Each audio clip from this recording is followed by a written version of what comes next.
Hi everybody. ಯಾವುದೇ ಒಂದು ಕಲಿಕೆಯನ್ನು ತುಂಬ ಸಿಂಪ್ಲಿಫೈ ಮಾಡಿಬಿಟ್ರೆ ನಾವು ಅಂದರೆ ತುಂಬ ಸರಳವಾಗಿ ಹೇಳ್ಕೊಡ್ಲಿಕ್ಕೆ ಶುರು ಮಾಡಿದ್ರೆ ಎಂತಹ ಸ್ಥಿತಿಯಲ್ಲಿದ್ದರೂ ಕೂಡ ಅಂದರೆ ಕಲಿಯೋರ ಲೆವೆಲ್ಲು ಹೇಗೆ ಇದ್ದರೂ ಕೂಡ ಅದನ್ನು ಈಸಿಯಾಗಿ they can understand and they can learn easily. ಅಂದರೆ ಸಿಂಪಲ್ ಟೆನ್ಸಸ್ಸನ್ನು ಮಾಡ್ತಾ ಇದ್ದೀವಿ ಹೇಳಿ ಕೇಳಿ. ಅದರಲ್ಲೂ ಪ್ರೀವಿಯಸ್ ವಿಡಿಯೋದಲ್ಲಿ ನಾವು simple present tense, simple past ಟೆನ್ಸ್ನ ಮಾಡಾಗಿದೆ. ಹಾಗೆ ಈಗ ಸಿಂಪಲ್ ಫ್ಯೂಚರ್ ಟೆನ್ಸನ್ನು ಹೇಗೆ ಕಲಿಸಬೇಕು ಅನ್ನೋದನ್ನು ಒಂಚೂರು ಕಾನ್ಸೆಪ್ಟ್ ಕ್ರಿಯೇಟ್ ಮಾಡಿಬಿಟ್ರೆ ಬಿಗಿನರ್ಸ್ ಡೆಫಿನೆಟ್ಲಿ ಕಲಿತಾರೆ. ಇದು ನೋಟ್ ಅಥವಾ ಸ್ಟ್ರಕ್ಚರ್ ಅಥವಾ ಕೆಲವರು ಫಾರ್ಮುಲಾ ಅಂತ ತಿಳ್ಕೊತಾರೆ. ಸ್ಟ್ರಕ್ಚರ್ ಹೇಗಿರುತ್ತೆ ಸಿಂಪಲ್ ಫ್ಯೂಚರ್ ಟೆನ್ಸ್ ಅಂತಂದರೆ, ಮೊದಲಿಗೆ ನೋಡಿ ಸಬ್ಜೆಕ್ಟ್ ಬಿಗಿನಿಂಗಲ್ಲಿ ಸೆಂಟೆನ್ಸ್ ಸ್ಟ್ರಕ್ಚರಲ್ಲಿ ಸಬ್ಜೆಕ್ಟ್ ಪ್ಲೇಸಲ್ಲಿ ನೋಡಿ ನೇಮಿಂಗ್ ವರ್ಡ್ ಇರ್ತದೆ ಅಥವಾ ಇನ್ಸ್ಟೆಡ್ ಆಫ್ ಅದರ್ ವರ್ಡ್ಸ್ ಅಂದರೆ ಏನು ಹೇಳಿ ಪ್ರೊನೌನ್ಸ್ ಇರ್ತವೆ ಅಥವಾ ನೌನ್ಸ್ ಅಂದ್ರೆ ಸಬ್ಜೆಕ್ಟ್ ಅಂತ ಕರಿತೀವಿ. ಪ್ಲಸ್ ಶೆಲ್ ಅಥವಾ ವಿಲ್ ಅನ್ನುವಂಥ ಹೆಲ್ಪಿಂಗ್ ವರ್ಬ್ಸ್ ಅಥವಾ ಕೆಲವು ಇದನ್ನು ಆಕ್ಸಿಲರಿ ವರ್ಬ್ಸ್ ಅಂತ ಕರಿತೀವಿ, ಇವು ಬರ್ತದೆ. ಅದಾದಮೇಲೆ ವರ್ಬ್ ಬೇಸ್ ರೂಟಲ್ಲಿರುತ್ತೆ ಅಂದರೆ ಪ್ರೆಸೆಂಟ್ ಟೆನ್ಸ್ ಫಾರ್ಮಲ್ಲಿ ಇರಬೇಕು, ಅದನ್ನು V1 ಅಂತ ಕರಿತೀವಿ. ಅಟ್ ದಿ ಎಂಡ್ ಆಬ್ಜೆಕ್ಟ್ ಇರ್ತದೆ, ಒಂದು ಆಬ್ಜೆಕ್ಟ್ ಇರುತ್ತೆ. ಇದು ಮಸ್ಟ್ ಆ್ಯಂಡ್ ಶುಡ್ ಏನಿಲ್ಲ, ಆಬ್ಜೆಕ್ಟ್ ಇರುತ್ತೆ ಅನ್ನೋದು ಕಾನ್ಸೆಪ್ಟು. ಇಷ್ಟ ಆಯ್ತಲ್ಲ. ಸೊ ಈಗ ಬಂದು ನೋಡಿದ್ರೆ ನಾವು ಶೆಲ್ಲು ಮತ್ತು ವಿಲ್ ಇವೆರಡನ್ನು ಬಳಸುವ ಕೆಲವರು ಕನ್ಫ್ಯೂಷನ್ ಮಾಡ್ಕೋತಾರೆ. ಯಾಕೆ ಕನ್ಫ್ಯೂಷನ್ ಆಗುತ್ತೆ ಅಂದರೆ ಶೆಲ್ ಎಲ್ಲಿ ಬಳಸಬೇಕು, ವಿಲ್ ಎಲ್ಲಿ ಬಳಸಬೇಕು, ಕಟ್ ಆ್ಯಂಡ್ ಕ್ಲಿಯರ್ ಆಗಿ ಮೈಂಡ್ ಸೆಟ್ ಮಾಡ್ಕೊಳ್ಳಿ. ಶೆಲ್ ಬರೋದು ಫಸ್ಟ್ ಪರ್ಸನ್ ಸಿಂಗುಲರ್ ಮತ್ತು ಪ್ಲೂರಲ್ ಎರಡೂ ಕಡೆ ಬರ್ತದೆ. ಉಳಿದ ಎಲ್ಲ ನಂಬರ್ಸ್ಗೆ ಅಂದರೆ ಸೆಕೆಂಡ್ ಪರ್ಸನ್ ಮತ್ತು ಥರ್ಡ್ ಪರ್ಸನ್ಗೆ ವಿಲ್ ಬರುತ್ತೆ. ಇಲ್ಲಿ ಫ್ಯೂಚರ್ ಟೆನ್ಸಲ್ಲಿ, ಸಿಂಪಲ್ ಫ್ಯೂಚರ್ ಟೆನ್ಸಲ್ಲಿ. ಬನ್ನಿ ಒಂದಷ್ಟು ಸೆಂಟೆನ್ಸ್ಗಳ ಮೂಲಕ ನೋಡ್ಕೊಂಡ್ರೆ ಇನ್ನೂ ಕಟ್ ಆ್ಯಂಡ್ ಕ್ಲಿಯರಾಗಿ ಅರ್ಥ ಆಗುತ್ತೆ.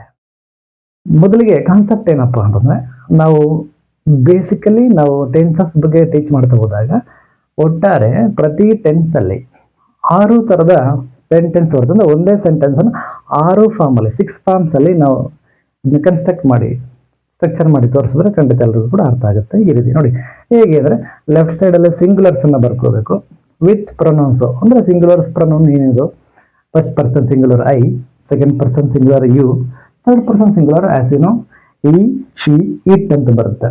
ಈ ಅಂದರೆ ಅವನು ಅಥವಾ ಇವನು, ಶಿ ಅಂದರೆ ಅವಳು ಅಥವಾ ಇವಳು, ಇಟ್ ಅಂದರೆ ಅದು.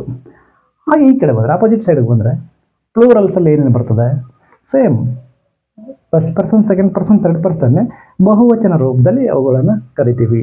ಹೀಗೆ ಬದಲಾಗಿ ವಿ, ನಾವು, ಯು, ಇಲ್ಲಿ ಎರಡೂ ಕಡೆ ಇಂಗ್ಲೀಷಲ್ಲಿ ಸಿಂಗುಲರ್ ಪ್ಲೂರಲ್ ಎರಡರಲ್ಲೂ ಕೂಡ ಒಂದೇ ಥರ ಬರ್ತದೆ. ಅದರಿಂದ ರೆಸ್ಪೆಕ್ಟ್ಫುಲ್ಲಾಗಿ ಇಂಗ್ಲೀಷ್ನವರು ಅದನ್ನು ಬಳಕೆಯಲ್ಲಿ ಶುರು ಮಾಡಿದ್ದಾರೆ. ಹಾಗೆ ಥರ್ಡ್ ಪರ್ಸನ್ ಪ್ಲೂರಲ್ ದೇ ಅಂತ ಆಗುತ್ತೆ. ದೇ ಅಂದರೆ ಅವರು ಅಥವಾ ಇವರು. ಈಗ ವಾಕ್ಯದ ರಚನೆ ಹೇಗಿರುತ್ತೆ ನೋಡ್ಕೊಂಡು ಬರೋಣ ಬನ್ನಿ.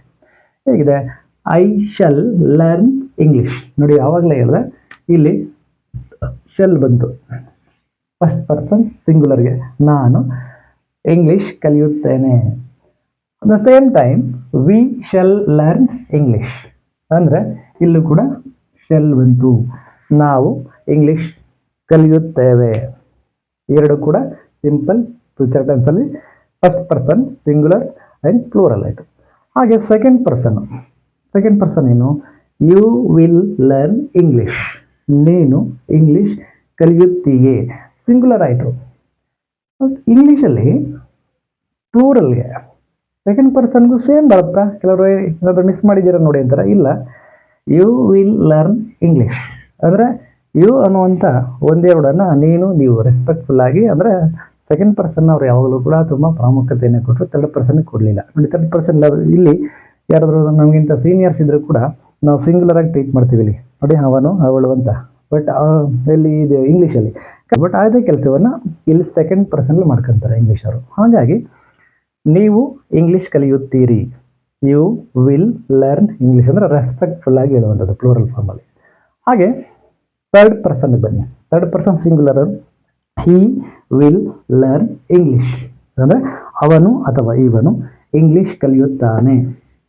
ಹಾಗೆ ಫಿಮೇಲ್ ಜೆಂಡರ್ಗೆ ಬಂದರೆ ಶಿ ವಿಲ್ ಲರ್ನ್ ಇಂಗ್ಲೀಷ್, ಅವಳು ಅಥವಾ ಇವಳು ಇಂಗ್ಲೀಷ್ ಕಲಿಯುತ್ತಾಳೆ. ಹಾಗೆಯೇ ಇಟ್ ವಿಲ್ ಲರ್ನ್ ಇಂಗ್ಲೀಷ್, ಅದು ಇಂಗ್ಲೀಷ್ ಕಲಿಯುತ್ತದೆ. ಹಾಗೆ ಆಪೋಸಿಟ್ ಸೈಡಲ್ಲಿ ಪ್ಲೂರಲ್ ಥರ್ಡ್ ಪರ್ಸನ್ ಅಂದರೆ ಈ ಮೂರು ಬದಲಿಗೆ ಈ ಕಡೆ ದೇ ವಿಲ್ ಲರ್ನ್ ಇಂಗ್ಲೀಷ್ ಅಂದರೆ ಅವರು ಅಥವಾ ಇವರು ಇಂಗ್ಲೀಷ್ ಕಲಿಯುತ್ತಾರೆ.